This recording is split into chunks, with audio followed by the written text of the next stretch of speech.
करामात की चूल्हे को खुद बनाया गया। उसमें क्या चीज देखा तो जाए, खुदाई कराई गई। खुदाई कराने के बाद बहुत गहराई में जाकर के एक सोने का सिंहासन पाया गया। राजा विक्रमादित्य का सिंहासन था। राजा विक्रमादित्य राज करते थे, जिस सिंहासन पर बैठते थे उसमें बड़ी विशेषताएं थी। राजा विक्रमादित्य का शरीर और मन जिस स्थान पर वो बैठते थे उसमें रम गया था।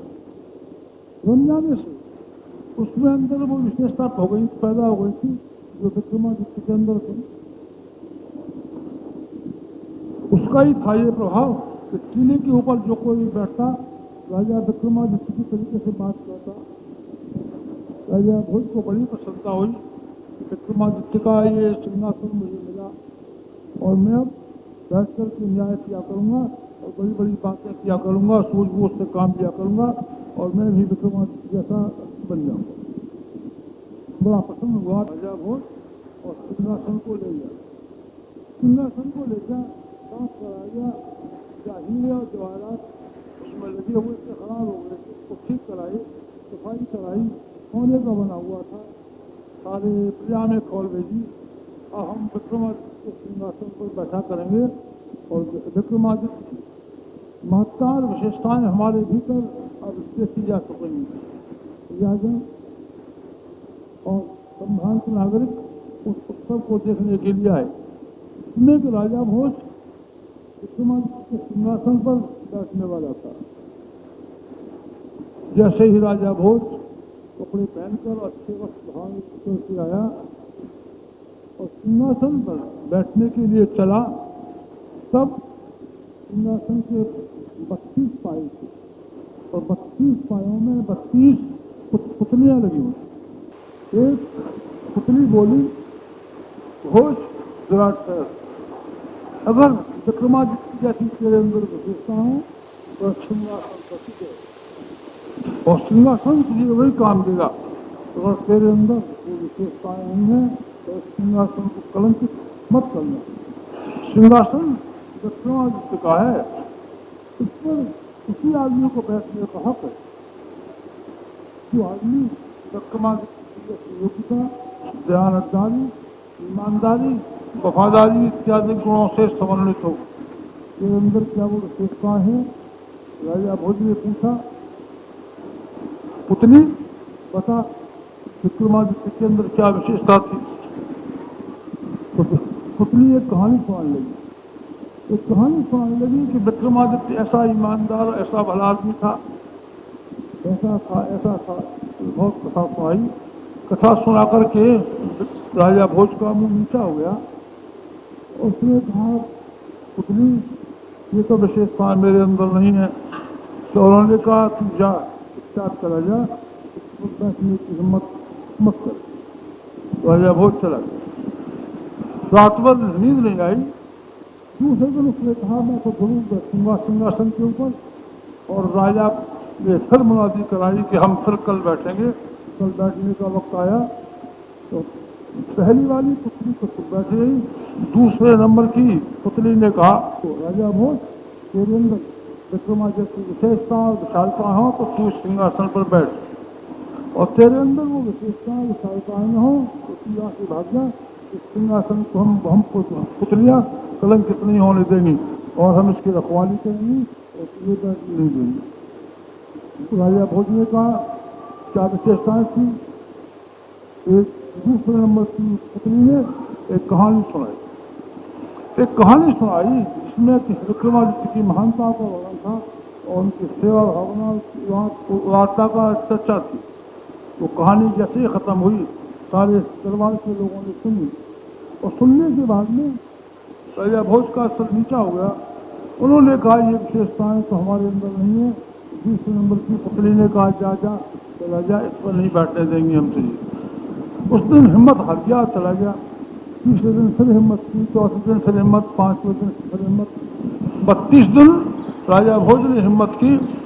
सिंहासन 32 की कहानी, सिंहासन 32 की कहानी पढ़ी आपने? बाजार में व्यक्ति बड़ी मजेदार है और मुझे बहुत पसंद आई। छोटा सा तुमने पढ़ी थी।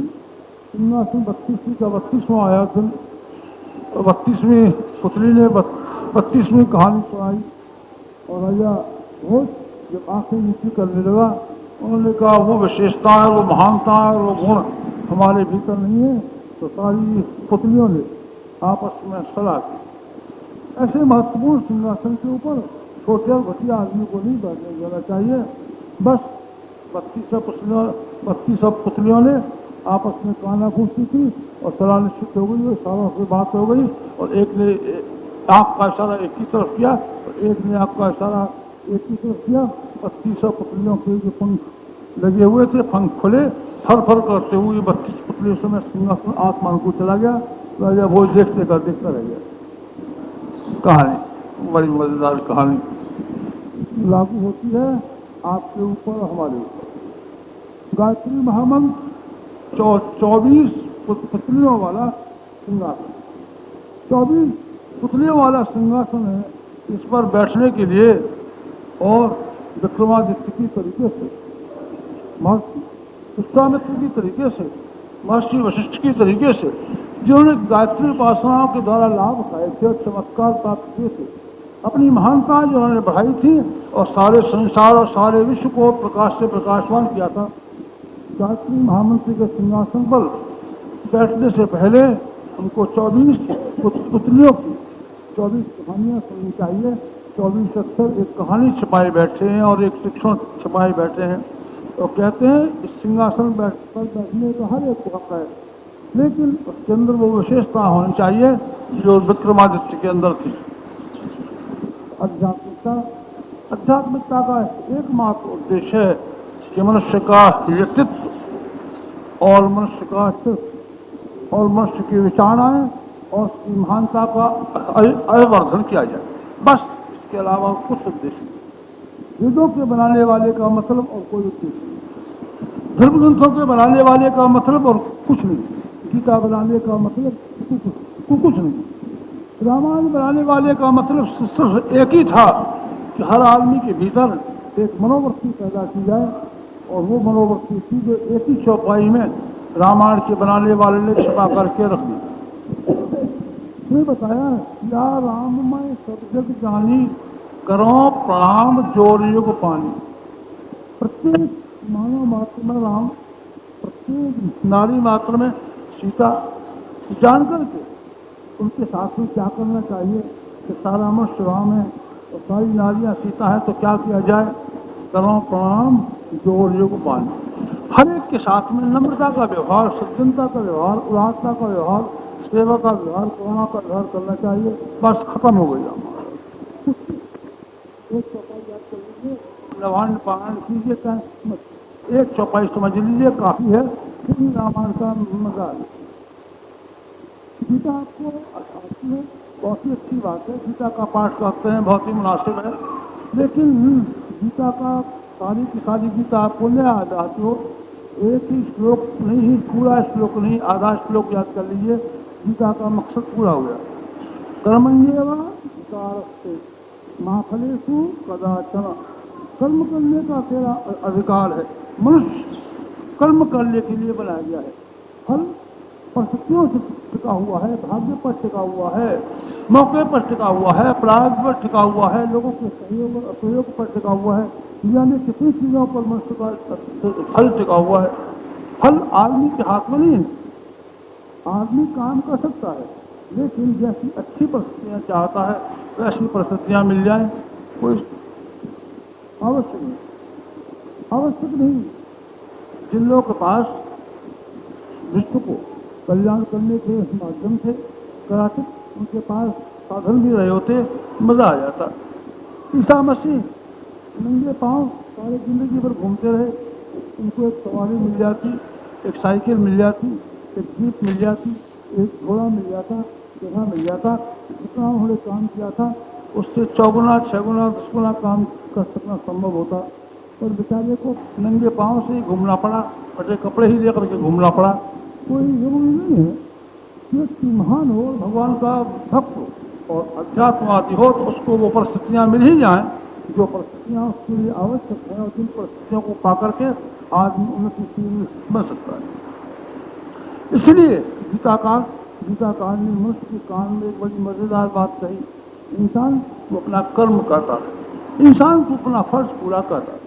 हमेशा इस बात का विचार कर कि तू कर्म करने में समर्थ है कि नहीं, जो तू काम कर सकता है, जो कर्तव्य तेरे हैं उनको तू पूरा कर सकता है कि नहीं।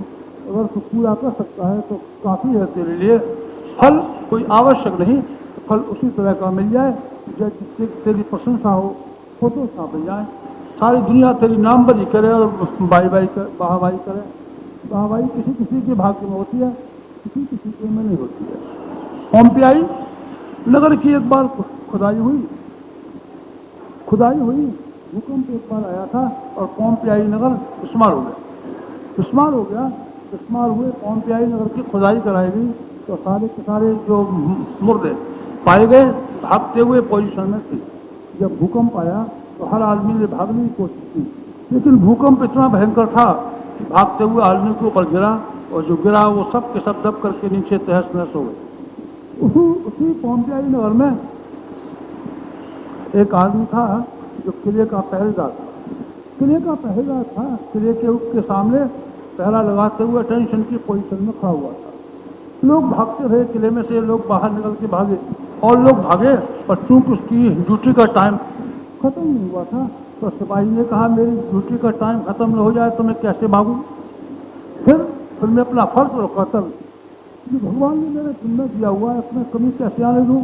और वो झांका खड़ा रहा और सारा का सारा नगर गिरा, अंततः किला भी गिरा, किले का फाटक भी गिरा और वो सिपाही अटेंशन की पोजीशन में खड़ा हुआ था, कंधे पर बंदूक रखी हुई थी, जो कहता हूँ उसके नीचे दब गया। 200 वर्ष बाद पोम्पियाई नगर की खुदाई हुई तो खुदाई करने के बाद में वो लाश और वो ढांचा पाया गया, उसको निकाला गया और निकाल करके पोम्पियाई नगर का जो म्यूजियम, अजायब घर, पुरातत्व विभाग का डिपार्टमेंट का जो वहाँ म्यूजियम बना हुआ है उसके दरवाजे के ऊपर वो हड्डियों का ढांचा खड़ा हुआ है, उसके कंधे पर बंदूक रखी हुई है और उसके नीचे एक वाक्य लिखा हुआ है, वो इंसान जो कि अपने फर्ज और कर्तव्य के लिए मौत का मुकाबला करते हुए अंततः बहादुर सिपाही की तरीके से खड़ा रहा। आदमी की शान है, सफलता मिल जाए कोई जरूरी नहीं। बहुत से आदमी दुनिया में हैं जिनको सफलता नहीं मिल सकी। सुकरात बहुत अच्छे आदमी थे और उनको सफलता मिलनी चाहिए और दुनिया को उनको गुरु बनाना चाहिए था और उनकी पूजा की जानी चाहिए थी, लेकिन सुकरात को जहर का प्याला पिलाया गया और सुकरात की मौत हो गई। कोई जरूरी नहीं आदमी को सफलताएं अभी सफलताएं मिल जाए। ईसा मसीह बड़े धर्म प्रचारक थे और बड़े महात्मा, भगवान के अवतार थे और पैगंबर, लेकिन मित्रों सारी जिंदगी भर में केवल 13 शिष्य उनके बने।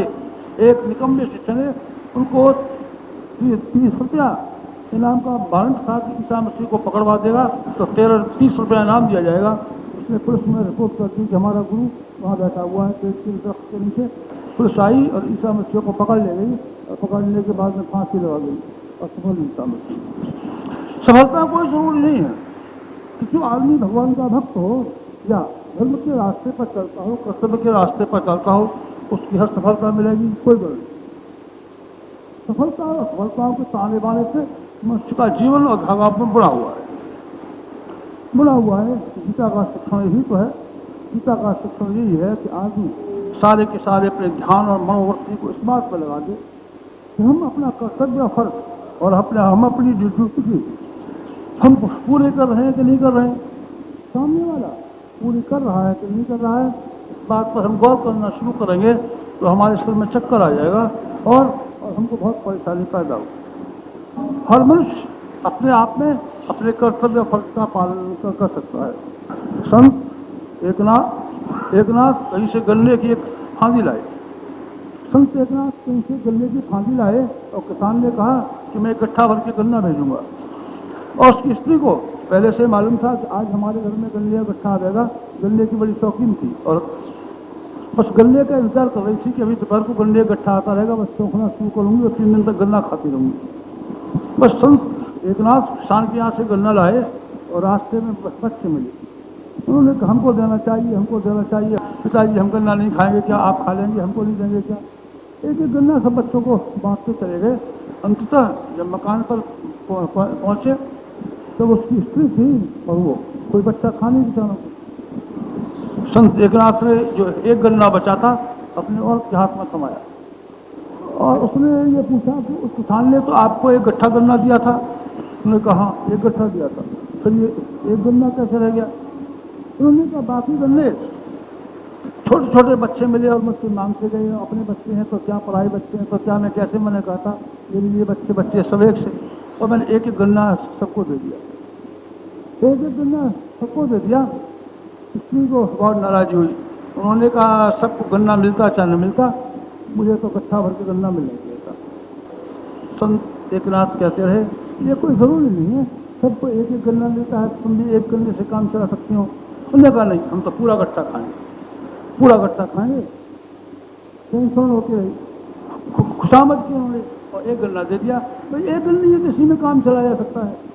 एक गन्ना जैसे ही हाथ में दिया उनकी स्त्री को बहुत नाराजी और उन्होंने गन्ने को पकड़ा और बहुत गुस्से में आई, उसकी पीठ पे दे मारा, पीठ पे गन्ना दे मारा और ऐसे जोर से मारा गन्ने के दो टुकड़े हुए, दो टुकड़े हुए, एक गन्ना अलग एक गन्ना अलग। दो टुकड़ों को लेकर के संत एकनाथ ने अपनी धर्म पत्नी से कहा तुम बहुत अच्छे और बहुत समझदार हो, तुम्हारे हाथ नपे तुले हैं। एक गन्ना था और हम घर में दो आदमी हैं, ऐसा तो हो नहीं सकता था एक आदमी खा ले और दूसरा नहीं खाए, दो टुकड़े तो करने ही थे, दो टुकड़े तो करने ही थे। मैंने कई बार गन्ना तोड़ा है, मुझे तोड़ना ही नहीं आता, कभी इधर टूट जाता है कभी इधर। तुम्हारे हाथों को मैं क्या मन आता है कि हाथों को चूम लूँ तुम्हारे को, और तुम तो ऐसा हाथ तमा करके मारा कि दो टुकड़े सही हो गए। लो एक गन्ना तुम्हें खाओ तो एक गन्ना हम खाते। तुकाराम अपना वाला गन्ना खाने लगे, उनके हाथ में थमा दिया। जरूरी नहीं कि मनुष्य अगर संत है तो उसकी धर्म पत्नी को संत ही होना चाहिए।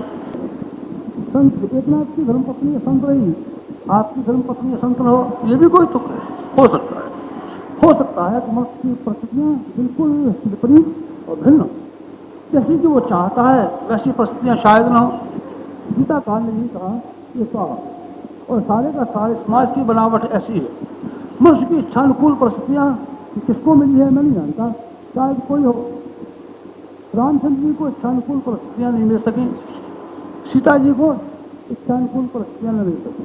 राजा जनक ने सपना देखा था कि मेरी छोकरी रामचंद्र जी के साथ ब्याह करके जाएगी और तीन लोग के स्वामी हैं उसके दशरथ जी, इसके हैं सुफल कौशल्या जी को साथ पलंग पर बैठ कर के राज किया करेगी और मौज किया करेगी और दोनों वक्त खाने को मिलेगा और मिठाइयाँ खाया करेगी और रबड़ी खाया करेगी और कपड़े पहना करेगी और मौज किया करेगी और सिनेमा देखा करेगी। लेकिन सीता जी बेचारी का कहाँ दुर्भाग्य ले गया, बस ब्याह होकर के आई है तो ये बस ठीक तरीके से चैन से रहने नहीं पाई, बस कट से राजपाट फिर जंगल, फिर वहाँ चली गई, फिर वो कौन सा आ गया जयंत आ गया, फिर पाँव में उनके में चोट मार गया, फिर वो सुपन खा गई, फिर सुपन खा मारने को आई, फिर वो खरदूषण आ गया तो वो मारने को आया, फिर वो मारिच आ गया, फिर मारिच मारने को आ गया, फिर वो रावण आ गया, वो झोली में धर के ले गया, झोली में धर कर चले गया। वहाँ बेचारी वहाँ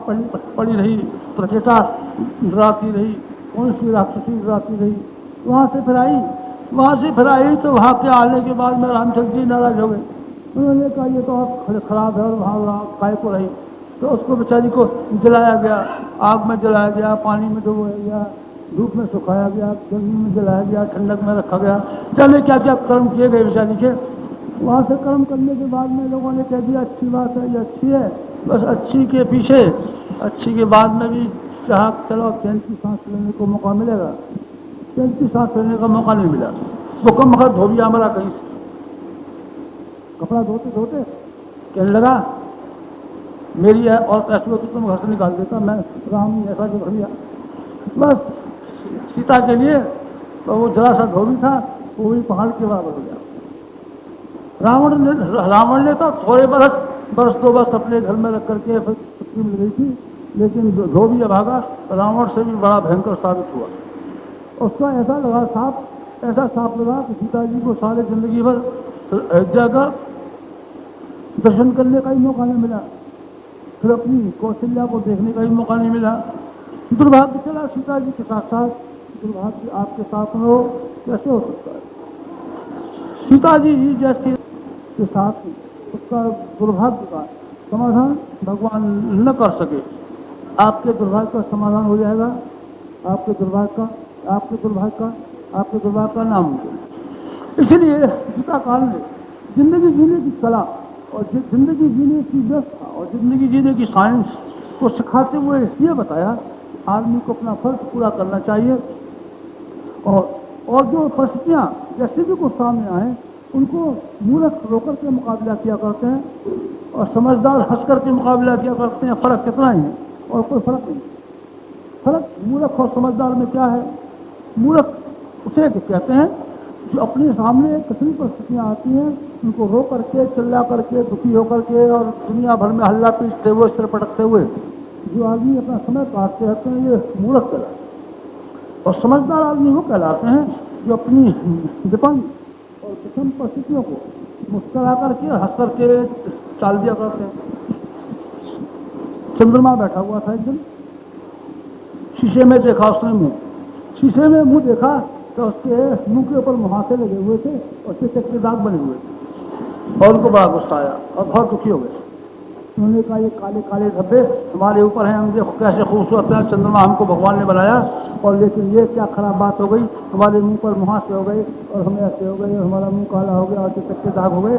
बस काला काले धब्बे लगे हुए थे चंद्रमा के ऊपर और चंद्रमा को बड़ी नाराजगी हुई और नाराजगी में बैठा रहा, गुस्से में बैठा रहा। उन्होंने कहा हमारे मुंह पर मुहासे आ गए और हमको चेचक के दाग आ गए और हमको मुहासे आ गए और चेचक के दाग आ गए। बस जैसे जैसे नाराज और दुखी रहने लगा, बस दुख के मारे उसकी कलाएं क्षीण होती चली गई। पूर्णमासी का चांद चौदस का चांद रह गया, चौदस के चांद के बाद 13 का चांद रह गया, द्वादशी का रहा, एकादशी का रहा, पंचमी का रहा, चौथ का रहा, तीज का रहा, द्वादश का रहा और अंतिम दिन परिवार अमावस्या के दिन उसका अस्तित्व खत्म होने को था, मरने को ही था, उसकी मौत आने को थी और मटिया मेट होने को था। क्योंकि वो ये विचार कर रहा था कि दुर्भाग्य मेरे भाग में लगा हुआ है, कमियां मेरे पास जो कमी है उसका जो विचार करता रहता है उसकी ही कलाएं क्षीण होती रहती है। चंद्रमा की कला क्षीण होती रही और चंद्रमा की मौत पास आ गई। चंद्रमा की स्त्री ब्रह्मा जी के पास गई और ब्रह्मा जी से कहा, पिताजी आपका बच्चा अब तो मरने जा रहा है। पिता क्या हुआ? चंद्रमा के पास तो अमृत था, चंद्रमा को तो मैंने देवता बनाया था, चंद्रमा को तो मैंने चंद्र लोक दिया था, आखिर हुआ क्या? क्यों मरने को आ गया? उन्होंने कहा एक दिन शीशा देख लिया। तो शीशे में क्या बात थी? शीशे में उसको अपने चेहरे के मुहासे दिखे और चेचक के दाग दिखे। फिर क्या हुआ? बस वो यही कहता रहा मेरा पति कि मुझे चेचक के दाग है, मेरे मुहासे हैं और मेरे चेचक के दाग हैं, मेरे मुहासे हैं और मेरे चेचक के दाग हैं, मेरे मुहासे हैं। बस चेचक के दाग और मुहासे, चेचक के दाग और मुहासे, चेचक के दाग और मुहासे की रखता हुआ चला गया और चंद्रमा की सारी कलाएं क्षीण हो गई और मेरा पति मरने को रखा है। ब्रह्मा जी ने कहा अच्छा एकदम ठीक करेंगे, मरने नहीं देंगे, तुम मेरी बेटी घबराती क्यों? ब्रह्मा जी आए और चंद्रमा से उसने कहा मूर्ख, इस बात को विचार करने की अपेक्षा तेरे चेचक के दाग और मुहासे हैं, इसकी अपेक्षा मैंने देखा होता कि छोटे छोटे तारागण दूसरे लोग जिनके जरा से मुंह है, न इनकी चमक है, न रोशनी, न कोई उनको देवता कहता है, न कुछ भी कहता है, उन सब का मुकाबला अपने से कर और तू ये देख कि तुझे देवता बना हुआ है और रात भर में तुझे अमृत का पति कहते हैं और तू रात्रि का स्वामी कहलाता है और तारागणों का अधिपति कहलाता है। कितना बड़ा वर्चस्व, कितना बड़ा वैभव भगवान ने तुझे दिया है, ये विचार नहीं कर सकता क्या? चंद्रमा ने कहा हाँ बात तो ये भी सही है और बात तो वो भी सही थी। दो बातें सही हैं तो जो बात ज़्यादा अच्छी और फायदेमंद है उस बात को थोड़ी काम में लाया जाए। एक आदमी था, रूखी रोटी खा रहा था, रूखी रोटी खाने में मज़ा नहीं आया तो ख्वाब देखने लगा कि मैं तो लाल मिर्च से रोटी खा रहा हूँ और शीशी कर लगा ऐसे करता जाता और मिर्च की रोटी खाता जाता। एक आदमी आया, उन्होंने कहा रूखी रोटी खा रहा है, शीशी करता है कि मैं ये ख्वाब देख रहा हूँ कि लाल मिर्च की चटनी के साथ में रोटी खा रहा हूँ।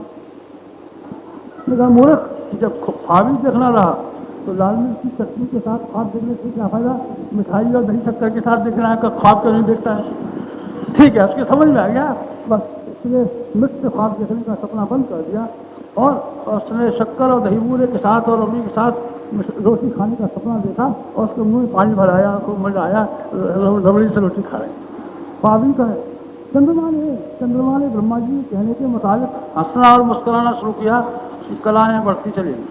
और फिर दौड़ का चंद्रमा 3 का चंद्रमा 4 का चौथ का चंद्रमा 5 हंसना और मुस्कुराना जिनको मित्र आता है उनको बढ़ते और हंसते रहते हैं, खेलते रहते हैं। हंसना एक कला है, हंसना एक विद्या है, हंसना एक अध्यात्म। फूल को इसलिए हम अध्यात्मवादी कहते हैं कि वो हंसता रहता है, मुस्कुराता रहता है। कोई आदमी अध्यात्मवादी है कि नहीं, ये परख अगर आपको करनी हो तो आप इस बात से कर सकते हैं कि आदमी कितनी परिस्थितियों में हंसना मुस्कुराना जानता है। क्या हंसना और मुस्कुराना जो आदमी जानता है उसको ये कहा जाएगा ये अध्यात्मवादी है। मैं आपसे गीता और रामायण की बात कह रहा था। गीता और रामायण बनाने का हमारा अध्यात्म का शिक्षण केवल ये था, आदमी को विचार करने, क्रम और विचार करने की शैलियाँ आ जाए तो आदमी के सामने सुख नाम की कोशिश प्राप्ति नहीं है।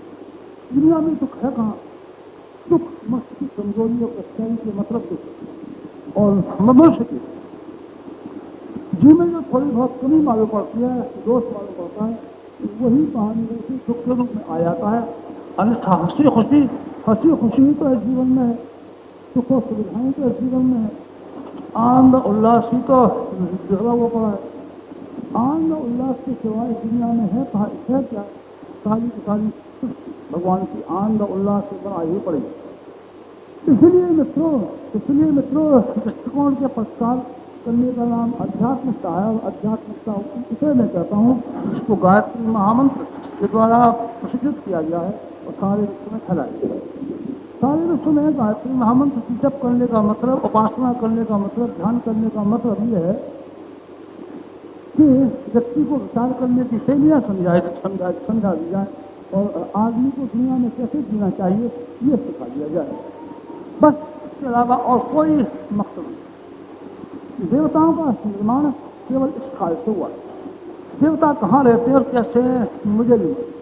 शंकर जी कैसे हैं, कैसे हैं मुझे नहीं मालूम। शंकर जी की मुझे बहुत प्रशंसा भी मालूम है और शंकर जी की पोल और कमजोरियाँ भी मुझे मालूम है। कहें तो पोल और कमजोरियाँ बता दूँ, आप कहेंगे शंकर जी का ये भक्त नहीं मालूम पड़ता तो कोई निंदक मालूम पड़ता है। निंदक हूँ मैं तो निंदक नहीं हूँ, मैं तो बहुत भक्त हूँ शंकर जी का। पर मैं शंकर जी की पोल बता देता हूँ। एक बार मोहम्मद गजनवी आया शंकर जी के पीछे पड़ा और बरास किया। पंडितों ने कहा शंकर जी की जान बचानी चाहिए और जहाँ विश्वनाथ के मंदिर में रखे हुए थे वहाँ से फाड़ के ले गए और कुएं में डाल दिया। कुएं में पड़े रहे शंकर जी और जब मुसलमानों का राज चला गया तब किसी को मालूम था शंकर जी महाराज कहाँ पड़े हुए हैं, ये कुएं में पड़े हुए हैं। वही कुएं में गड्ढा खोद करके बना करके आजकल जहाँ काशी का विश्वनाथ मंदिर है वह कुएं के स्थान पर विश्वनाथ जी विराजमान है। शंकर जी की बता दी मैंने पोल, एक और बता दूँ पोल। सोमनाथ का मंदिर था और मोहम्मद गजनवी आया। उसने कहा शंकर जी में बड़ी शक्ति है और बड़ी करामात है और उन्होंने एक झंडा उठाया लोहे का, उससे शंकर जी के 4 टुकड़े कर डाले। 4 टुकड़े कर डाले। एक मक्का में गढ़ा हुआ है, एक मदीना में गढ़ा हुआ है, एक काबुल में गढ़ा हुआ है, एक गजनी में गढ़ा हुआ है। 4 मस्जिदों में जहाँ जूते उतारे जाते हैं शंकर जी के 4 टुकड़े उन स्थानों पर जाकर गड़े हुए। शंकर जी की बता दी मैं पोल, मैं तो नहीं बताता। शंकर जी की महान शक्ति है, शंकर जी की महान शक्ति है और शंकर जी की मूर्ति में कोई चमत्कार नहीं।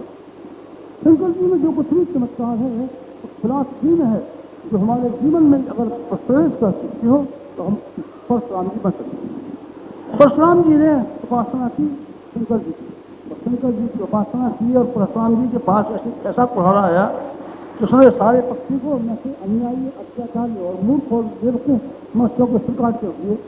बड़े जबरदस्त थे परशुराम जी और परशुराम जी को जो कुल्हाड़ा दिया था शंकर जी ने दिया था।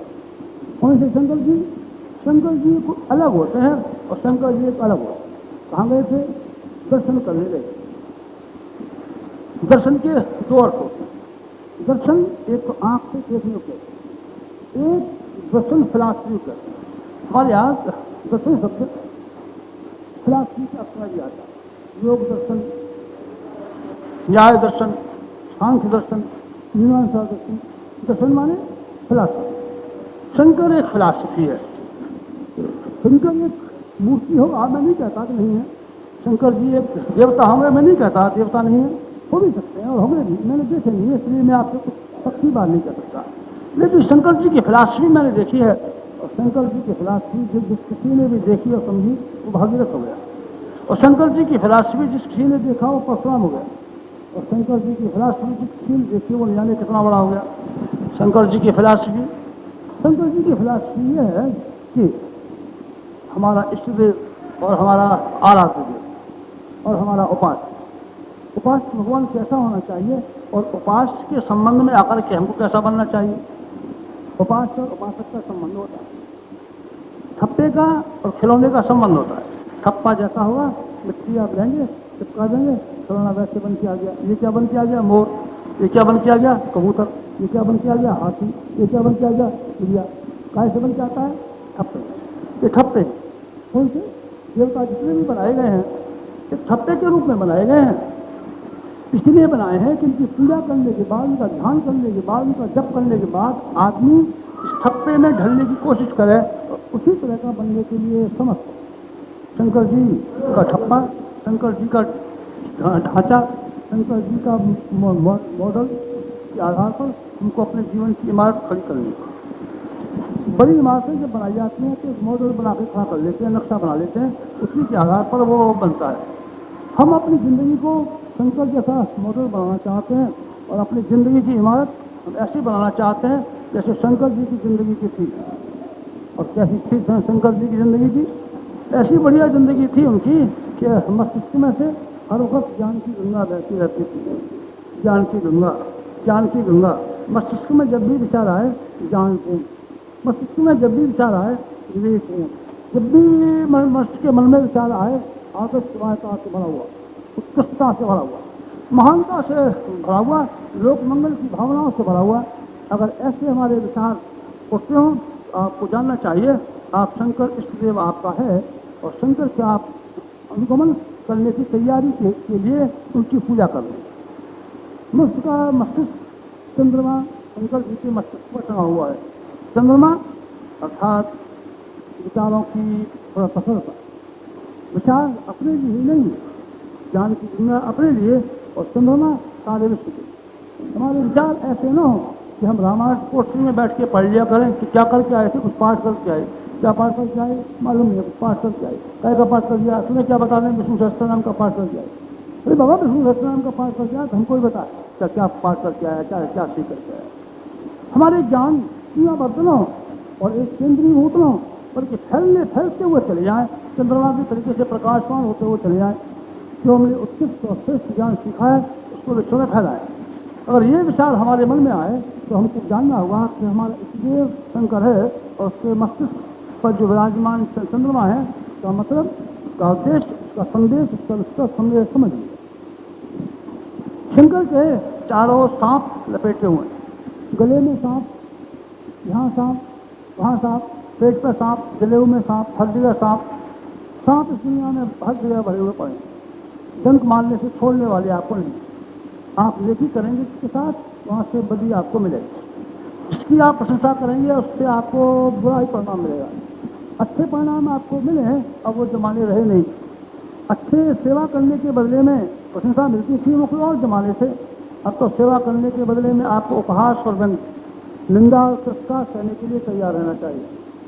और आपको ये मान के चलना चाहिए कि सांपों से भरा हुआ जमाना है, और सांपों से भरे हुए जमाने में आप अगर सांपों को गले से लगा सकते हो, हाथों से लपेट सकते हो, पीठ पर लपेट सकते हो, तो ये मान के चलिए आपको शंकर जी के जीवन की फिलॉसफी और शंकर जी की आध्यात्मिकता का थोड़ा आभास हो गया, और आप एक श्रेष्ठ व्यक्ति बनने के लिए, शंकर के भक्त बनने के लिए कदम उठाने लगे। शंकर जी के गले में जहर भरा हुआ पड़ा था। जहर बहुत, हमको लोगों से बहुत असंतोष है, लोगों की बहुत शिकायतें हैं, लेकिन जहर पिया भी नहीं जाना चाहिए और थूका भी नहीं जाना चाहिए। आपको जो शिकायत है और जो आपको नाराजियाँ हैं, जो आपको गुस्से हैं, उन गुस्से को आप जबान से कहेंगे तो लड़ाइयाँ हो जाएंगी और आपको उपद्रव खड़े हो जाएंगे और बिगड़ खड़े हो जाएंगे और एक ऐसा बवंडर पैदा हो जाएगा कि आपको संभालना मुश्किल पड़ जाएगा। इसलिए जबान से जहर को थूकिए मत, कड़वी बातें कहिए मत, लोगों के जी को दुखाइए मत, तो उससे आप किसी को सुधार नहीं सकेंगे, बल्कि और अपना बैरी बनाते चले जाएंगे, सुधर कोई नहीं सकेगा। और आप उस जहर को पिएंगे तो आपकी मौत हो जाएगी। आप देश और लोग घटनाओं का स्मरण करते रहेंगे कि लोगों ने क्या क्या हमारे साथ में बेइंसाफियाँ की थी और क्या क्या हमारे साथ में बदी की थी। अगर उनका जहर, उनका गुस्सा, उनका क्रोध, उनका रोष और उनका द्वेष पेट में भर करके बैठे रहेंगे तो और लोगों का नुकसान पीछे होगा, पहले आपका नुकसान। आग जहाँ रखी जाती है पहले उस चीज को जलाती है, तेजाब जहाँ रखा जाता है पहले उस चीज को जलाता है। द्वेष, ईर्ष्या, दाह, अहंकार इत्यादि के दोष जहाँ भी जिस मनुष्य के भीतर रहेंगे पहले उसी को खत्म करेंगे और को पीछे खत्म करेंगे। आग जहाँ रखी जाएगी पहले उसी जगह को जलाएगी, मोहल्ले वाले के छप्पर को पीछे जलाएगी। इस तरीके से शंकर जी के गले में जहर भरे रहने वाली बात, शंकर जी के गले में जहर भरे रहने वाली बात अगर आपको समझ में आ जाए, उसकी फिलॉसफी समझ में आ जाए तो आपने शंकर जी का दर्शन करना आरंभ कर दिया, मैं कहूँगा। और आपने शंकर जी का जो पत्थर का ऊपर रखा हुआ खिलौना है, उस खिलौने को बार बार देखा। कहाँ गए थे? शंकर जी के दर्शन करने गए थे। और अब कहाँ गए थे? हनुमान जी के दर्शन करने गए थे। अब कहाँ गए थे? गणेश जी के दर्शन करने गए थे। कि अभी ये ना आपका बनने वाला है, नहीं बदलने वाला है, इतना ही बनने वाला है। घूमना फिरना हो जाएगा और टहलना हो जाएगा। घर बैठे रहते तो आपके पाँव में घसिया हो जाती और पाँव में खराबी आ जाती। इसलिए शंकर जी का मंदिर देख आए, दर्शन कर जाए, बहुत अच्छा किया। तो टहलना फिरना इस बहाने से हो गया, जरा मिलना जुलना हो गया, ठीक है, काफ़ी है। और ज़्यादा उम्मीदें मत कीजिए आप। अगर आपने दर्शन का फिलॉसफी समझा नहीं है तो आप केवल बारी सतह पर घूमे हैं, आध्यात्मिकता के भीतर प्रवेश आप नहीं कर पा रहे। शंकर जी के आपको भक्त, तो आपको ये ख्याल रखना ही होगा कि इस संसार में अच्छे आदमियों के सहायक सब, अच्छे आदमियों की मांग हर जगह, अच्छे आदमियों को प्रोत्साहन देने वाले सब, बड़े आदमियों को सम्मान हर जगह मिल जाता है। लेकिन कुछ लोग ऐसे भी हैं कि जो समाज में गिरे हुए हैं, पिछड़े हुए हैं, इनको अपने साथ रखा जाना चाहिए और इनको उठाने के लिए हम बड़े और समर्थ आदमियों को मेहनत करनी चाहिए। बड़े आदमियों को खुशामद करने के लिए तो हर आदमी इच्छुक है, पर जो गिरे और पिछड़े हुए लोग, इनको सम्मान देकर के उनको इनका उठाने के लिए प्रयत्न करने वाले लोग कहाँ हैं? अगर आप ऐसे हों तो आप शंकर जी कहलाएंगे। शंकर जी का विवाह हुआ तो उन्होंने मजिस्ट्रेट साहब को नहीं बुलाया और न मिनिस्टर साहब को बुलाया। मिनिस्टर साहब, शादी है हमारी और आप हमारी शादी में चलना और अपनी कार लेके आना, उन्होंने नहीं बुलाया। वकील साहब, आप हमारे यहाँ चलना और अच्छे वाले कपड़े पहन करके चलना और हम पर्चे कराएंगे। ये वहाँ के बढ़िया वाले एडवोकेट हैं, हाई कोर्ट के, और हमारी शादी में आए। शंकर जी नहीं बुलाया। कब? जिनका ब्याह हुआ था तब। किसको ले गए थे शंकर जी आपके अपने ब्याह में? तरह के लोगों को लेकर के शंकर जी रवाना हुए। तो इस छोटी मैंने फिलॉसफी बताई, हमारी आध्यात्मिकता का खांचा और आध्यात्मिकता का स्वरूप। आध्यात्मिकता का खांचा क्या? मैंने शंकर जी का आपको स्वरूप बताया। हनुमान जी को बताऊं घंटों लगेंगे। ब्रह्मचर्य के प्रतीक, सेवा के प्रतीक, आत्मदान के प्रतीक, भगवान की आज्ञाओं के अनुरूप अपने जीवन को समर्पित कर देने के प्रतीक हनुमान। सूर्य नारायण काली, काली अच्छे पुरुषों के संगठन की प्रतीक। देवताओं में से सब में से थोड़ा थोड़ा फल निकाला गया और निकाल करके एक ऐसे देवी बना दी गई कि शक्ति की देवी थी। देवी चंडी भी वो शक्ति जो अच्छे पुरुषों को एकत्रित करके और अनाचार के विरुद्ध इस्तेमाल करने के लिए खड़ी की गई हो। जैसे कि आपकी युग निर्माण युग देना, मैं इसको चंडी कहता हूँ। चंडी इसलिए है इसमें केवल श्रेष्ठ मनुष्यों को बुलाया जाए, चोर और डाकुओं को नहीं। और श्रेष्ठ मनुष्यों से हर एक से कहा गया है आप में से हर एक की शक्ति ली जाएगी। देवता जब कांपने लगे और असुरों से परास्त हो गए तो ब्रह्मा जी ने सारे देवताओं को बुलाया, ऐसे ही बुलाया जैसे आप इस हॉल में बैठे और उन्होंने कहा देवतों का तुम मरोगे और सारा समाज का नष्ट होगा। तो ब्रह्मा जी से क्या क्या करना चाहिए? ला, अपनी अपनी थोड़ी थोड़ी थोड़ी थोड़ी शक्तियाँ मुझे दो, थोड़ी थोड़ी तुम्हारी शक्तियाँ लूँगा तो इकट्ठा करूँगा।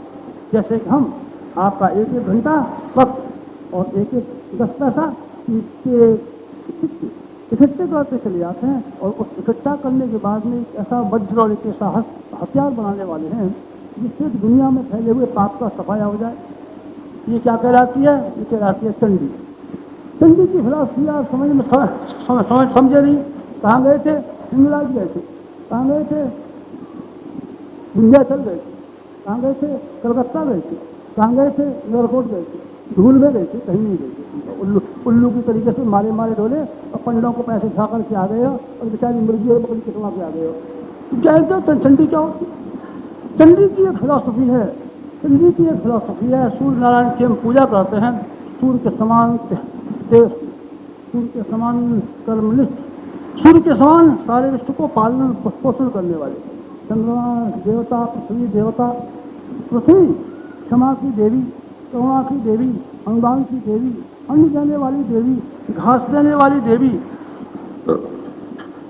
धातुएं देने वाली देवी, यानी क्या देवी है, इसलिए हम देवी पुकारते हैं इसको। पृथ्वी देवता, चंद्रमा देवता, वसवो देवता, वरुणो देवता, ये वरुण देवता है। आकाश में से पानी लेकर के आता है, हर वक्त दुनिया में शांति फैलाता है, शोध को भी फैलाता है। क्या बरसाई देता चला जाता है, छायाई देता वो चला जाता है। देव है। देवता की पूजन का उद्देश्य, देवता की पूजन का उद्देश्य कि हमारे भीतर देवत्व का उदय संभव होता है। मैं आपको आध्यात्मिकता के उद्देश्य समझा जाता है। आध्यात्मिकता के उद्देश्य क्या है और आध्यात्मिकता किसी के पास आई कि नहीं आई, उसका स्वरूप क्या है? स्वरूप वो नहीं है जो हमारी आपकी समझ में आ जाए। हमसे और आपसे ईमानदारी की बात यह है कि मुसलमान अच्छे और ईसाई सौगुने अच्छे। मुसलमान मस्जिद में नमाज पढ़ने जाएंगे, घुटने टेक करके बैठ जाएंगे और खुदाबंद करीम से ये कहेंगे, या अल्लाह, या पाक परवरदिगार, मैंने इंसान का शरीर हमको दिया और अपनी मर्जी के मुताबिक हमारी जिंदगी को लेकर के चल, ताकि हम तेरे बंदे कहला सकते। उनकी सारी की सारी इबादत इस बात की है। मुसलमानों, ईसाइयों की इबादत, ईसाई इतवार के दिन जाते हैं, घुटने टेक करके बैठ जाते हैं और यही प्रार्थना करते हैं, हमारा कल्याण कीजिए और हमारा परम प्रभु ईसा मसीह जिन संदेशों को लेकर के आया था उन पर चलने के लिए हमको प्रकाश दीजिए। ईसाई की प्रार्थना कितनी बड़े। हिंदू की हिंदू की प्रार्थना देखो तो बस देवता ये भागें कि बस यहाँ से भागो, नहीं तो बस ये जान लेंगे। संतोषी माता, हाँ, चना को नहीं चबाएंगे, नहीं चबाएगा तो क्या करेगा? सास को ठीक कर और कसम को ठीक कर। बस दो बात में संतोषी माता पैदा हुई है, कुछ बात नहीं। और कैसे ये फैलाती? संतोषी माता में ये बात है, एक औरत थी, उसकी सास उसको तंग करती थी और उसका जो कसम तंग करता था, कसम और सास दोनों तंग करते थे। तो वो बेचारी जंगल में आ रही थी और एक बुढ़िया रास्ते में मिली। उन्होंने कहा, बुढ़िया ने कहा, क्या बात है कि हमारी सास बहुत तंग करती है, कसम बहुत तंग करता है। हमने कहा, दोनों को बताती हूँ कि चल मेरे साथ, और मैं अभी डंडे मारूंगी और उनको सब उल्टा टांगूंगी, मैं चलती हूँ तेरे साथ। उन्होंने कहा, अच्छा तुम चलो। हाँ, ये तो फिर मुझे क्या करना पड़ेगा कि शुक्रवार के दिन खटाई मत खाया करना और चने को चबाया करना। मैंने कहा, अच्छा, चना को चबाऊंगी, खटाई नहीं खाऊंगी। और मैं चलती हूँ और दे साथ में डंडे और दे साथ में डंडे, और सास कहे कुई कुई कुई कुई कुई कुई। क्या हुआ? अरे उन्होंने कहा, संतोषी माता आई है, तुम पहले मुझे गाली देती थी, अब बताऊंगी ये तेरा सब अकल ठिकाने लाऊंगी।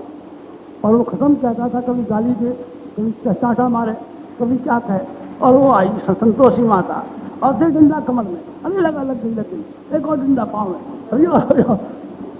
और संतोषी माता ने सारी जगह ठीक कहती। उन्होंने कहा, अब तो नहीं तंग करेगा।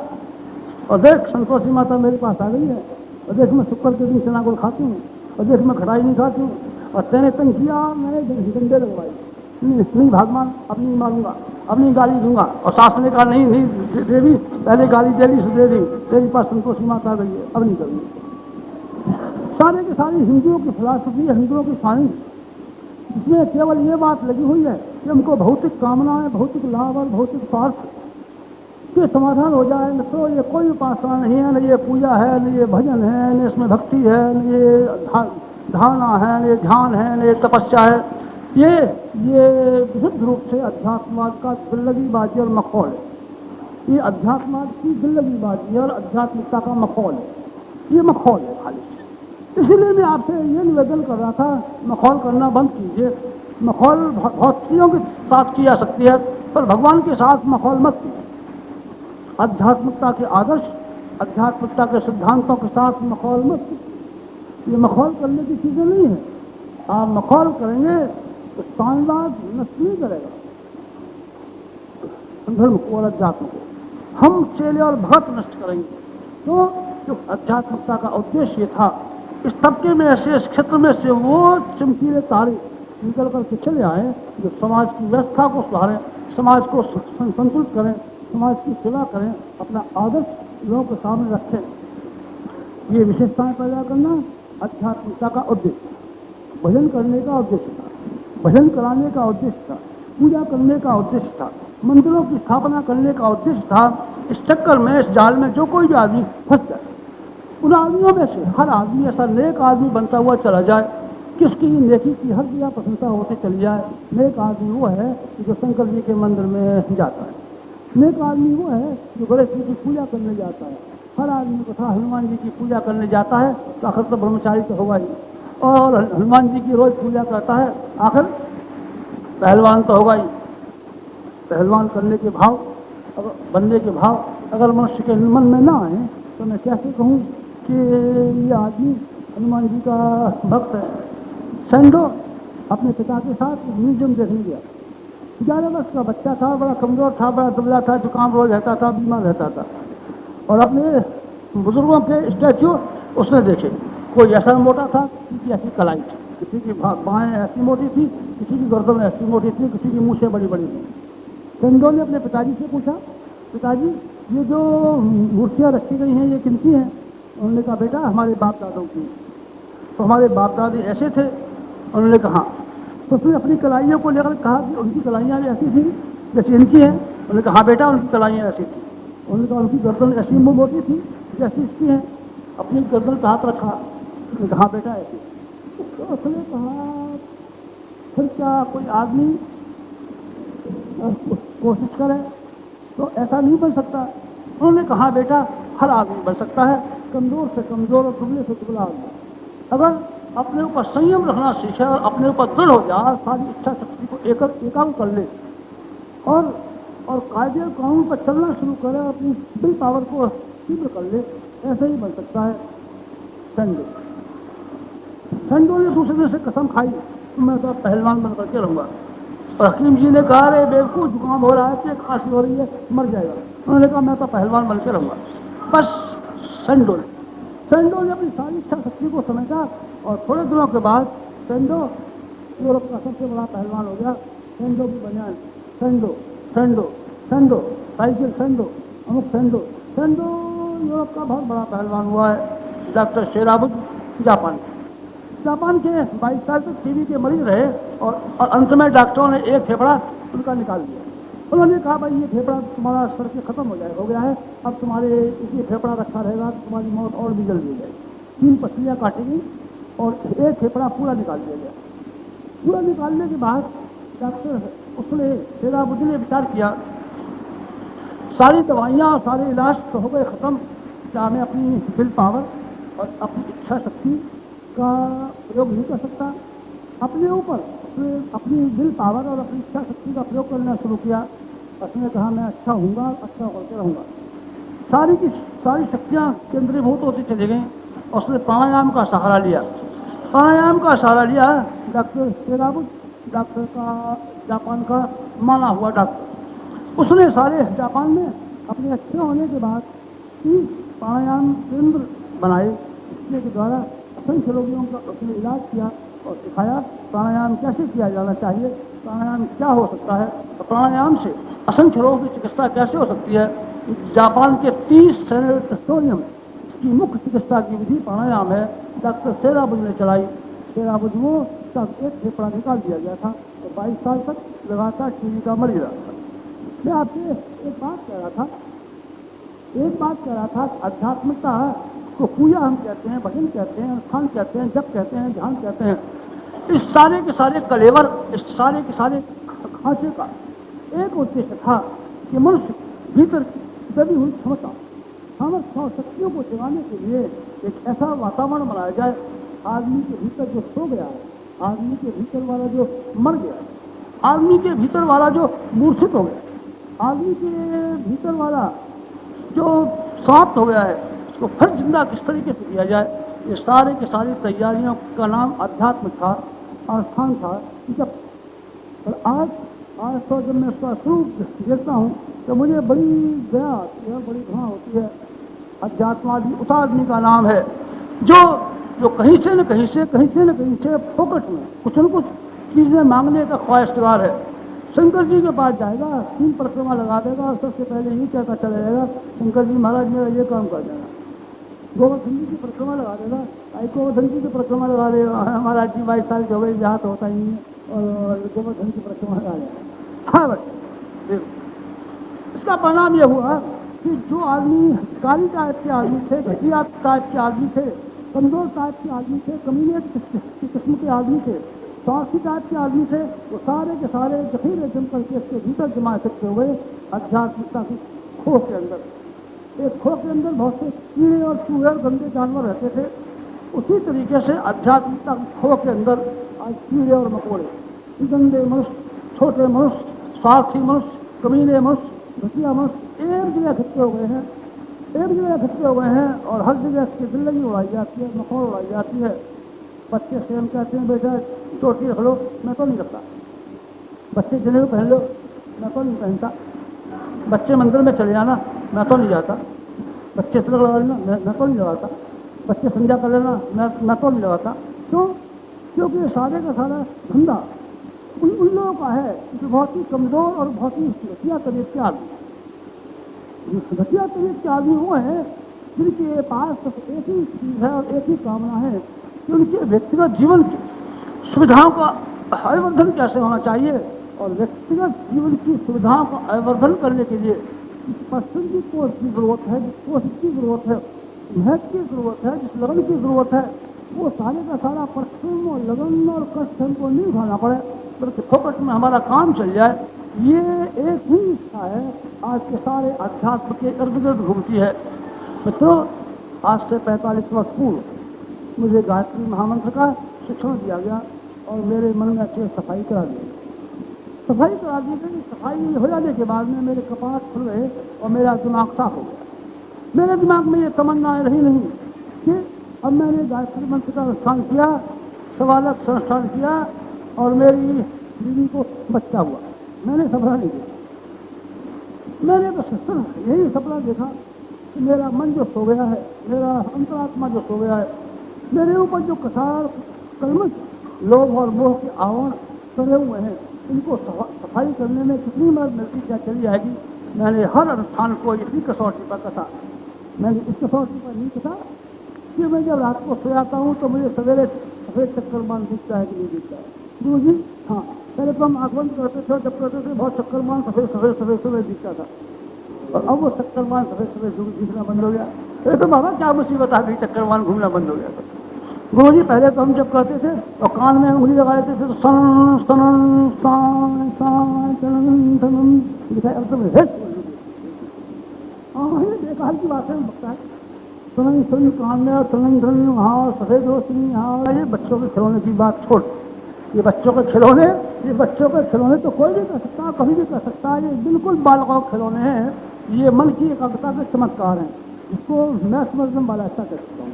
अधिक से अधिक इस सारे के सारे हिस्से को क्योंकि आप अध्यात्म कहते हैं, योग कहते हैं, धर्म कहते हैं, ये कहते हैं, मैं इसको हिप्नोटिज्म का छोटा वाला, कम से कम घटिया वाला ऐसा कहता हूँ। ये सेल्फ हिप्नोटिज्म है।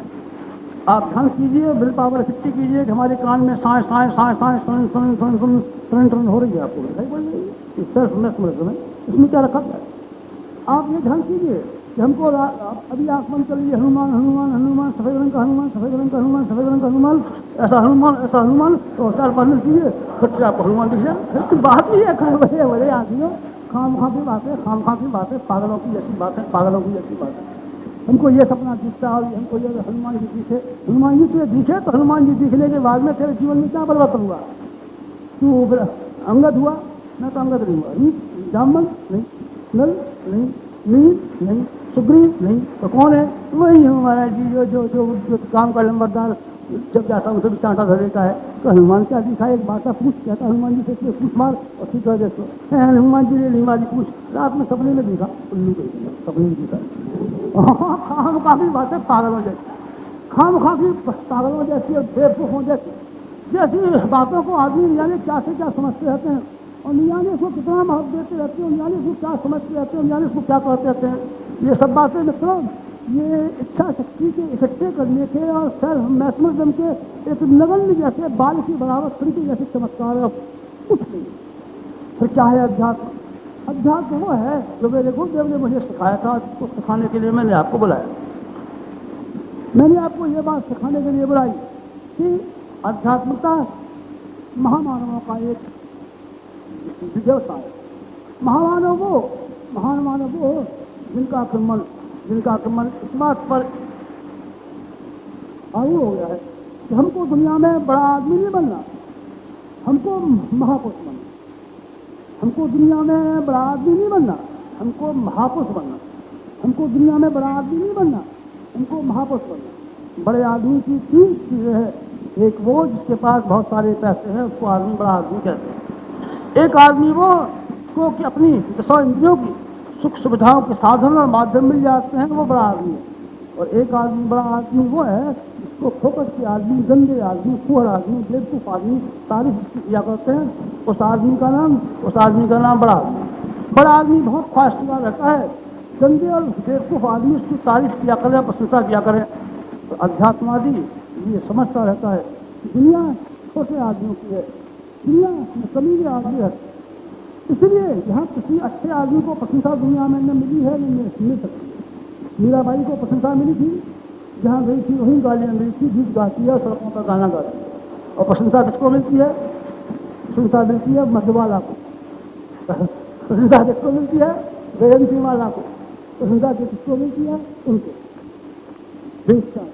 बेचाएं और जो समाज का सत्यानाश करने पर उतारू हो गई, जिन्होंने अपने भगवान ने जो कलाएं को दी थी, उस सारी की सारी कलाओं को मनुष्य को पाप और पतन, कामकता और अश्लीलता के नरक में डुबो डालने के लिए कसम खाई हुई है कि हम सारे के समाज को भगवान की दी हुई अपनी कला को, इस समाज को पाप और नरक की आग में जला करके मानेंगे। इनको प्रशंसा मिलती है। छोकरे जहाँ कहीं भी जाते हैं फोटोग्राफ लेने के लिए खड़े रहते हैं, कौन जा रही है फर्स्ट क्लास में, एयर कंडीशन में कौन जा रही है, ये जयंती माला जा रही हैं। और लड़कों की, कॉलेज के लड़कों की भीड़ खड़ी हुई है, ऑटोग्राफ दे दी जाइए। क्यों भाई के ऑटोग्राफ ले जाइए? कौन लगती है? तेरी मौसी है? नहीं तो चाची है? कौन है? तो ऑटोग्राफ देती है। शुद्ध नालायक मित्रों, कमीने स्त्रियों की प्रशंसा किया करते हैं, उनकी इच्छा जलना प्रेमणों में रहती है, उनको ये कहा जाएगा इनको बड़प्पन की इच्छा है। पैसे बहुत सारे इकट्ठे हो जाए, गायत्री मंत्र को ऐसा चमत्कार दिखा जाए कि अब की बार पंजाब की लॉटरी खुलेगी, हमारा ही नंबर आ जाए, 5 लाख रुपये आ जाए। ये कौन है? ये बड़प्पन के पास की बात है। जिनके मन ये बना रहता है कि इंद्रियों की सुविधाओं को देने वाले साधन, शरीर को सुविधाओं देने वाले साधन हमारे जीवन में बढ़ते हुए चले जाएं, ये बड़प्पन के ख्वाहिशगार हैं। बड़प्पन मिलना किसी के भाग्य में होता है, मिल नहीं सकता। और ख्वाहिशगार 100 में से 99 आदमी हैं, महामानव वो है जिन्होंने बड़प्पन की ओर से मुँह मोड़ लिया और जिन्होंने ये प्रतिज्ञा कर ली कि मेरे लिए खाने को मिल जाता है बहुत, पहनने को मिल जाता है बहुत, और मेरा जीवात्मा और मेरा अंतःकरण और मेरा आत्मा मेरी प्रशंसा करता है बहुत, और मेरा भगवान प्रशंसा करता है बहुत। 2 आदमी किसी आदमी की प्रशंसा करते हैं तो बहुत है, और आगे वाली प्रशंसा करने की को जरूरत नहीं। एक आदमी का अंतरात्मा प्रशंसा कहता हो कि तू एक रास्ते पर चला और तूने समाज के लिए कुछ काम किया और तूने भले आदमी का जीवन जिया, बस इतनी प्रशंसा काफी है। और पागलों की प्रशंसा, पागल अगर प्रशंसा करने लगे तो समझिए आदमी कहीं गलत रास्ते पर जा रहा। ये पागल उस आदमी की प्रशंसा तो कर सकते हैं जो आदमी गुंडा हो, उद्दंड हो, आगताई हो, डाकू हो, चोर हो, अनेक तरीके से पैसे इकट्ठे कर लिए हों, जिन्होंने किसी भी तरीके से सफलता के जखीरे इकट्ठे कर लिए हों, दुनिया उसी की तारीफ करती हुई चली जाएगी। दुनिया के मुंह से आपको संत की तारीफ सुनने को नहीं मिल सकती। संत की तारीफ सुनने को भी मिलेगी, तो मरने के बाद या उसकी संताई का जो प्रतिक्रिया उत्पन्न हुई थी उसको जानने के बाद कई हजारों वर्षों के बाद मिलती है बरगद का पेड़। बरगद का पेड़ तुरंत फल नहीं दिया करता, सरसों का पेड़ तुरंत फल देता है। सरसों हथेली पर जमाई जा सकती है, हथेली सरसों पर रखी, पानी रखा, मिट्टी रखी, ऐसे किया रगड़ा, खट सरसों पैदा हो गई, हो भी सकती है। लोग पैदा भी करते हैं, कहते हैं क्या चीज़ मिला देते हैं, पानी शक्ति कुल अंकुर दिया थी, मालूम नहीं क्या, मुझे मालूम नहीं है। लेकिन बरगद के पेड़ के बारे में मुझे मालूम है, बरगद का पेड़ बहुत दिल में आता है। और ये खजूर का पेड़ ये हमारे यहाँ चना हुआ है। हमारा एक पहले कर्मचारी था जो 72-74 वर्ष का है, वो यहाँ इस गाँव में आया था, तो कहता था जब मैंने बच्चा था तब मैंने इतना ही बड़ा देखा था ये खजूर का पेड़ जो यहाँ टका हुआ है। 72 140 वर्ष तो इसकी हो गई, और भी ज़्यादा हो सकते हैं, और ये अभी और 100 वर्ष की है। 100 वर्ष की अगर महापुरुष महान का अपने जीवन में प्रशंसा के अवसर नहीं जाता। जीवन में जिनको प्रशंसा पाने की इच्छा है मित्रों, वो महामानव नहीं बन सकते, उनको लोगों के इशारे पर चलना पड़ेगा। लोग वाहवाही कहाँ करते हैं, वो रास्ता अख्तियार करना पड़ेगा। लोगों की निंदा की ओर से मुंह मोड़कर और अपनी अंतरात्मा की प्रशंसा पर अपने आप को केंद्रीभूत होकर और अपने भगवान की आशीर्वाद और भगवान के प्यार और भगवान के समर्थन का आधार मान करके जो संतुष्ट हो सकते हैं, वो आदमी महामानव है। आध्यात्मिकता का उद्देश्य बड़े आदमी पैदा करना नहीं है, आध्यात्मिकता का उद्देश्य महामानव पैदा करना है। आध्यात्मिकता ने इसलिए बड़े आदमी पैदा नहीं किए, और लोग हैं जो ये ख्याल करते हैं आध्यात्मिकता हमारे जीवन में बड़प्पन लाएगी। बड़प्पन नहीं लाएगी। जितने भी आदमी हुए हैं मैं सब इजहार करता हुआ चला जाऊँगा, आपको हर आदमी को बड़प्पन से वंचित रहना पड़ा, और महानता के लिए बड़प्पन की कीमत चुकानी पड़ी है। गोपीचंद भरथरी थे, राजा भरथरी, और गोपीचंद राजा थे, उनको राजपाट छोड़ करके अधिकारी बनना पड़ा। और राजा हरिश्चंद्र राजा थे, राजा छोड़ करके मुसीबत में पड़ना पड़ा। और प्रहलाद राजा का बच्चा था, और राजा का बच्चा का छोड़ करके तपस्वी बनना पड़ा। और गांधी बैरिस्टर था, और बैरिस्टर छोड़ करके उसको अधिकारी बनना पड़ा। और कौन कौन के मैं नाम बनाऊं, सारे के सारे भक्तों की परंपरा आज से अंत तक यही है कि वो बड़प्पन के अधिकारी नहीं हो सकते। ठीक है, जब वो इच्छा चले गए तब उनके चरणों पर बड़प्पन ने सारे का सारा अपना मस्तिष्क रगड़ा, नाक रगड़ी, और लोग ये कहते रहे बड़प्पन तो इनके ऊपर निछावर किया जा सकता है। बुद्ध अब से चले गए, बुद्ध की चले जाने के बाद अजंता की गुफाएं, एलोरा की गुफाएं, सांची के स्तूप, बुद्ध गया, लिखनी के भवन, इंडोनेशिया में बना हुआ बुद्ध का स्मारक, जावा में रखी हुई सोने की विशालकाय मूर्ति, और न जाने कितने करोड़, कितने अरबों, कितने खरब रुपए का स्मारक बनाया गया है बुद्ध का। बहुत दिनों बाद आता है जिनमें धैर्य इस बात का है कि हम एक जिंदगी का इंतजार कर सकते हैं बड़प्पन और प्रशंसा के लिए, वो आध्यात्मिकता के मार्ग पर चलने के लिए अधिकारी हो सकते हैं।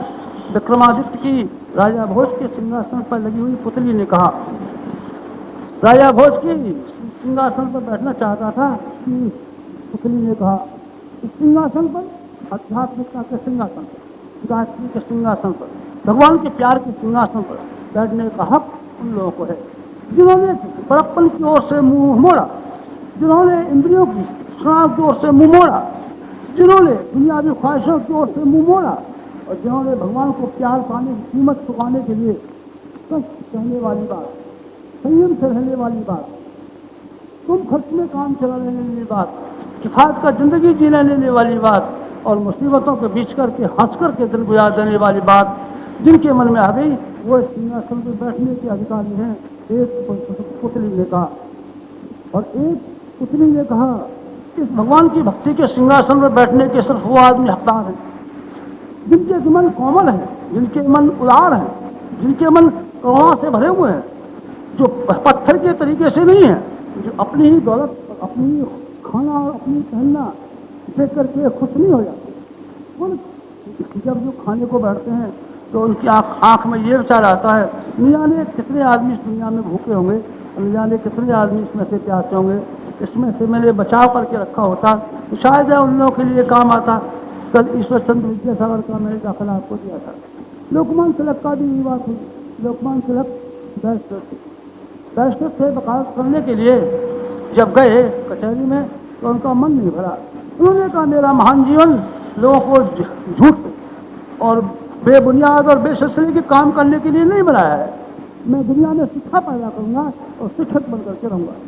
शिक्षक बनकर के रहेंगे तो जिस अध्यापन में गए, स्कूल में गए, उन्होंने कहा कितना वेतन आपको मिलना चाहिए? उन्होंने कहा 30 रुपया।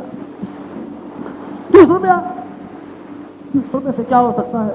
उन्होंने कहा हिंदुस्तान का एक सामान्य नागरिक 30 रुपये में तो काम चलाता है। 30 रुपये में मैं अगर काम चला लेता हूँ तो कौन बेजा की बात करता हूँ? इससे कम में ही लोग काम चलाते हैं, मैं तो और ज़्यादा ले लेता हूँ। इससे ज़्यादा खाने का मुझे हक नहीं है। मेरी रुपयों में हजारों उन लोगों की आंखें गड़ी हुई हैं जो बेबस हैं, बीमार हैं, सोए हुए हैं, अज्ञान के अंकुश में फंसे हुए हैं। उन सब की आंखें उस रोटी पर गड़ी हुई हैं। मैं कैसे उनको दिए बिना, कैसे उनका ख्याल रखे बिना सब रोटी खा जाऊँ? लोकमान्य तिलक ने कहा। गोखले एक बहुत बड़े विद्वान थे। उन्होंने एक बड़ी शिक्षा समिति बनाई। अध्यापकों की नियुक्तियाँ करना शुरू की गई तो 150 रुपया महीना वेतन नियुक्त किया गया। एमए को 150, अमुक को 150, प्रिंसिपल को 150, सब के सब 150 रुपये के अधिकारी हो गए। लेकिन गोखले ने कहा मेरी महानता की कसौटी ये है कि मनुष्य कितनी माला जप करता है ये कसौटी नहीं है, कितने लंबे बाल लगाता है ये कसौटी नहीं है, बल्कि अपने व्यक्तिगत जीवन में कम से कम में कितने में खर्च चलाता है और अपना बचा हुआ वैभव कितना समाज के लिए उत्कर्ष करता है, ये कसौटी का मूल पॉइंट है। उन्होंने कहा मैं कसौटी पर खरा साबित होगा ताकि अपनी शिक्षण संस्था के सामने एक आदर्श उपस्थित करने में समर्थ हो। उन्होंने गोखले ने केवल 30 रुपया मासिक वेतन स्वीकार किया और बाकी अध्यापक 150 रुपया प्राप्त करते रहे। लोगों ने कहा आपको 30 और आपके नौकरों को 150 है। उन्होंने कहा वो नौकर है और मैं नौकर नहीं। भगत सिंह अच्छे खासे पीछे घर के आदमी थे, अच्छे खासे पीछे घर के आदमी थे। उन दोनों पंजाब प्रांतीय कांग्रेस कमेटी के प्रेसिडेंट सरदार साधु सिंह थे, जो ऑल इंडिया कांग्रेस कमेटी के वर्किंग कमेटी के मेंबर थे। भगत सिंह को जानते थे कि शुक्ला क्रांतिकारी पार्टी में काम करता है और घर वालों ने पैसा देने से इनकार कर दिया।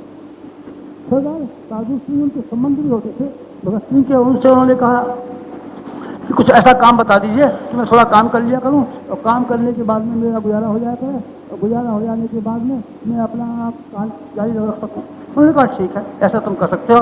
कांग्रेस कमेटी को प्रोविंशियल कांग्रेस ने चिट्ठी लिखी कि लड़का बहुत अच्छा है, इसको नौकर रख लिया जाए। नौकर रख लिया गया। जैसी चिट्ठी पहुंची वहाँ से जरूरत भी थी, एक आदमी को रख लिया गया। पहली तारीख आई तो 150 रुपया का वेतन उसको दिया गया। उसको सरदार भगत सिंह को। सरदार भगत सिंह कौन जानते हैं आप लोग? हाँ, इनको फांसी लगी थी, उन्होंने असेंबली में चलाया। उन्होंने 120 रुपया कांग्रेस कमेटी में खर्च जमा कर दिया। उन्होंने कहा देश के सत्याग्रह संग्राम को चलाने के लिए पैसे की बहुत सख्त जरूरत है और देश को ऊंचा उठाने के लिए राष्ट्र के स्वाधीनता संग्राम के सैनिकों को रोटी खिलाने के लिए पैसे की सख्त जरूरत है और वो पैसा मैं अपने ऊपर खर्च नहीं कर सकता। मेरे लिए काफ़ी है कि मैं 30 रुपया लेकर के काम चला लूँ। उन्होंने कम पैसे से काम चला लिया और बाकी 120 रुपया कांग्रेस कमेटी में हर महीना जमा होते थे। 120 रुपये की रसीदें करती चली गई और उसका 30 रुपये में गुजारा होता चला गया। ये बात मैं इसलिए आपसे कह रहा था, आध्यात्मिकता है जब कभी किसी आदमी के ऊपर सवार होती है तब आदमी के ऊपर महानता की छाप है, जब महानता आदमी के ऊपर सवार हो जाती है। और जब महानता सवार हो जाती है तो आदमी के कलेजे को काटती है, टोंचती है और ये कहता है आगे मनुष्य तेरे पास जो क्षमताएं हैं, शक्तियां हैं, अकल है, बुद्धि है, पैसा है, इस सब इस पिछड़े हुए राष्ट्र को बहुत सख्त जरूरत है। 1000 वर्ष से गुलाम पड़ा हुआ देश अज्ञान की कीचड़ में बुरी तरीके से सड़।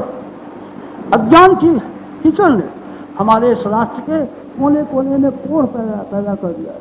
हम जो कमाई करते हैं तो सारे का सारा पैसा ब्याह शादी में खर्च होता है।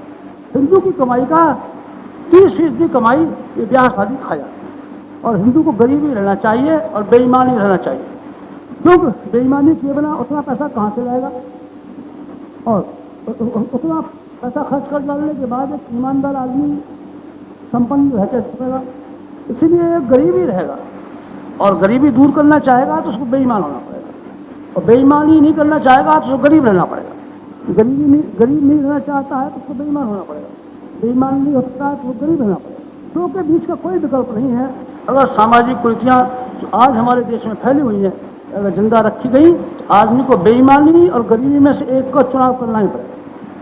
या तो फिर एक और तरीका है, इस देश में जो सामाजिक कुरीतियों का घटाटोप छाया हुआ है, जो प्रेत और पिशाच की तरीके से आदमी खून चूसने के लिए कटिबद्ध हो गई हैं, इनके लिए मुकाबला किया जाए। जैसे कि सुपर्णखा का मुकाबला किया गया था, सुपर्णखा का मुकाबला किया गया था। एक तरंग आती है, एक लहर आती है, एक जोश आता है, एक उमंग आती है, उस आदमी के भीतर, उस आदमी के ऊपर भगवान की एक किरण आ गई, एक किरण आ गई। उसका मन ऐसे ऐसे कहता है इस आगे देश को नष्ट करने, इस आगे देश को बखेर डालने में ये सामाजिक मूर्ताएं और रूढ़ियां बहुत हद तक जिम्मेदार है। हमारे YouTube चैनल शांति कुंज वीडियो गायत्री परिवार को सब्सक्राइब करें एवं बेल आइकन जरूर दबाएं ताकि गायत्री परिवार की विभिन्न गतिविधियों की जानकारी आपको मिलती रहे।